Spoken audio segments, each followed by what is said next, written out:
The price of fame and glory can be unimaginably high, and that saying rings chillingly true in the case we'll explore today. This is one of the most shocking murder cases in Malaysian history during the 1990s. What made it so disturbing wasn't just the brutal nature of the crime, but the dark elements involved: black magic, occult rituals, and human sacrifice. Even more shocking was the identity of the person behind it all: Mona Fandey, a former pop singer who once basked in the spotlight of fame. To put it simply, she allegedly used dark rituals, including human sacrifice, in her desperate pursuit of fame and fortune. When this case came to light, it didn't just shock the nation. It left Mona's fans and the entire country in utter disbelief. The story begins on July 2, 1993, when police received a report about the disappearance of a politician named Maslin Idris, a 49-year-old state assemblyman. He had been absent from important events and meetings, which raised concerns among his colleagues. As a result, they contacted the authorities. Maslin Idris was a prominent political figure, so his sudden disappearance quickly became headline news. The police launched an intense search. At first, there were no leads until investigators looked into his bank account and discovered that over 300,000 ringgit had been withdrawn on the very day he went missing. 20 days later, on July 22nd, police finally uncovered a major lead that would crack the case wide open. They arrested a man named Juraimi Hussein. At first, Juraimi was taken into custody for drug-related charges, but during questioning, he unexpectedly confessed information related to the missing politician. It's believed he may have been under the influence at the time and couldn't control what he said. Juraimi, then 24 years old, was working as a personal assistant to the infamous couple, Mona Fandey, a 39-year-old former pop singer, and her husband, Effendi Abdul Rahman, who was 38, 1 year younger than Mona. Juraimi shockingly confessed to being an accomplice in a murder, and the victim, he claimed, was none other than the missing politician. To prove his story, Juraimi led the police to an unfinished house not far from Mona's residence. Beneath a freshly poured concrete slab, officers discovered dismembered body parts buried in a pit nearly 2 meters deep. Lying nearby was an axe believed to be the murder weapon, and just like that, the case of the missing politician Maslin Idris officially shifted from a disappearance to a brutal murder investigation, a murder involving 18 body parts. But not all of them were recovered. To this day, some pieces of his remains have never been found and likely never will be. Mona Fandey and her husband were arrested shortly after Juraimi's confession. The news spread like wildfire across Malaysia. Shock, fear, and disbelief rippled through the public, especially among fans of the once popular singer. No one could comprehend how a glamorous celebrity, someone who regularly appeared on television, could commit such a horrifying crime. And soon, a haunting question echoed throughout the nation: what could have driven this couple to do something so evil? Mona Fandey, whose real name was Masna Ismail, was born on January 2, 1956, in Perak, the smallest state in Malaysia. From a young age, her singing talent and passion for performance made her both a pop singer and a synchronized swimmer. Even early on, Mona harbored a burning dream to become truly famous. In her early 20s, she married Effendi Abdul Rahman, largely because he was a music promoter who promised to catapult her career to stardom. That's also when the stage name Mona Fandey was born. She even released a music album in 1987. But despite years of effort, her music career never truly took off. That's when the couple began to turn their attention toward a different kind of business, one that would involve dark magic and the occult. This was a turning point of a lifetime. From singer to self-proclaimed witch doctor, Mona and her husband began offering talismans and magical charms to high-ranking, ambitious individuals, people who were desperate to climb even higher in the ranks of society by any means necessary. Their new business quickly brought them success. The couple began living a life of luxury, owning several properties and driving multiple high-end cars from well-known brands. Keep in mind, this was in 1993, and such a lifestyle was considered incredibly lavish at the time. Word of their supposed powers spread quickly, and it wasn't long before the ambitious politician Mazlan Idris sought out the infamous couple. Mazlan was an educated man who had studied abroad in the United States and harbored deep ambitions for power.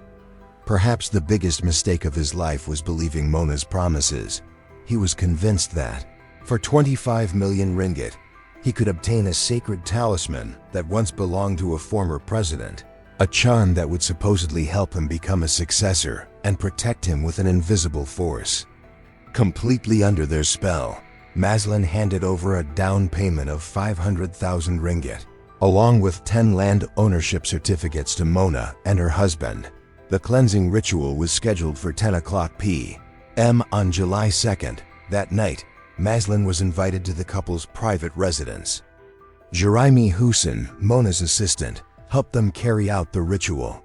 Mazlan was instructed to lie face down and close his eyes. In that vulnerable position, he had no idea that an axe was being raised behind him. That moment became the tragic end of his life. After the gruesome act, Juraimi was assigned the task of burying Mazlan's dismembered body parts beneath the concrete floor of an unfinished house owned by Mona. As I mentioned earlier, the police were never able to recover the entire body. It is believed that Mona may have consumed one of the body parts as part of the ritual. After the murder, she returned to her lavish lifestyle the very next day. Mona went on a shopping spree, buying clothes, jewelry, and even purchasing a Mercedes car with cash. They continued to indulge in their luxurious life until Juraimi was arrested.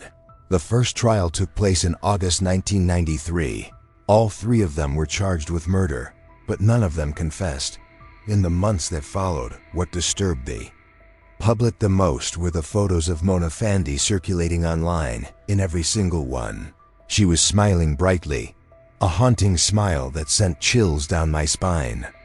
Even when being escorted by police or standing in court, Mona Fandey always chose to wear colorful, expensive outfits as if she were walking down a fashion runway.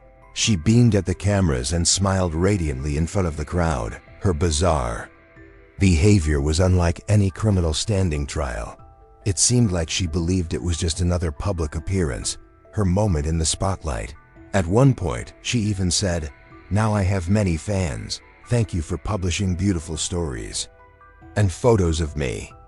That alone says everything you need to know about her twisted, delusional personality. Mona Fandey showed no remorse whatsoever toward the victim's family. As for Juraimi Hussein, was it really a slip of the tongue under the influence of drugs that led him to reveal the gruesome crime committed by Mona and her husband? Some reports suggest otherwise. In fact, Juraimi's confession may have been intentional. He claimed that Mona had only paid him 180 ringgit to help dispose of the body, while she spent hundreds of thousands on clothes and cosmetics immediately after the murder, according to Effendi, Mona's husband and an accomplice in the crime. The motive was purely financial. He stated that the victim, Mazlan, owed him money and that there were also unresolved land disputes between them. The trials dragged on for months and eventually turned into something resembling a national circus. According to reports, Mona Fandey even tried to sing for the judge in the middle of the courtroom proceedings. She also delusionally claimed to be descended from royalty. At one point, strange and unexplained sounds were heard coming from the courtroom, causing everyone to flee in fear, though no official report could clearly describe what those sounds actually were. Neighbors of Mona's home later said that on the night of the murder, the same night the ritual was performed, they, too, heard similar strange noises coming from the couple's house. On February 9, 1995, nearly 2 years after the murder, the final verdict was delivered. Mona Fandey, her husband Effendi, and their assistant Juraimi Hussein were all sentenced to death. Upon hearing the sentence, Mona smiled and calmly said in court, "I am very happy and I thank all the people of Malaysia," even as she left the courtroom. She wore a satisfied, almost peaceful smile. In the following months, the trio repeatedly filed appeals and petitions for clemency, but all were denied. Mona Fandey was also suspected of being involved in 5 other disappearances, though police were unable to gather enough physical evidence to formally charge her. At exactly 5:55 a.m. on November 2, 2001, the trio of criminals were executed.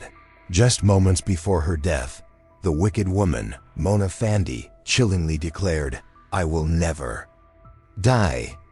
Her case left a haunting mark on those who held strong beliefs in superstition and black magic across Malaysia. However, it's said that after this case, the popularity of witchcraft and dark rituals significantly declined. An urban legend even claims that Mona Fandey returned as a demonic spirit. Whether it's true or not, no one really knows. What I do know is that after researching this case, her smile continues to haunt me. What about you? What do you think of Mona Fandey and the horrific crime she committed? Let me know your thoughts in the comments below. And don't forget to like and subscribe to support me in creating more videos every day. For now, goodbye, and I'll see you in the next video.